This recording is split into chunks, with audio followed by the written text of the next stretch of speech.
Queen बी आणि normal बी यांच्यामध्ये काय फरक असतो माहितीये का? खरं म्हटलं तर या सगळ्या ज्या बीज आहेत त्यांचा जेव्हा जन्म होतो तेव्हा परिचारक बिया ह्या त्यांना मधच खायला घालतात.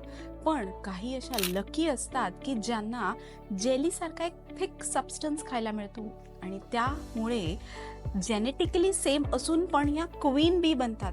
त्यांची वाढ नॉर्मल बी पेक्षा अधिक होते आणि त्यांना आपण म्हणतो राणी मधमाशी. आणि बघा खरंच त्यामुळे त्या राणीसारखं आयुष्य जगतात.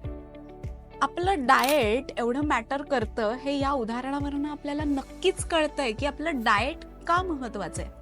एखादा पित्त प्रकृतीचा व्यक्ती आहे आणि त्यांनी खूप तेलकट खाल्लं किंवा आपण म्हणतो शेंगदाणे खाल्ले किंवा मेथी खाल्ली तर त्यांचं डोकं दुखणार आहे. दॅट इज नॉर्मल, कारण त्यांचं पित्त त्यांनी वाढणार आहे. सो कधीही खाताना ह्या गोष्टी लक्षात ठेवा की your diet matters a lot.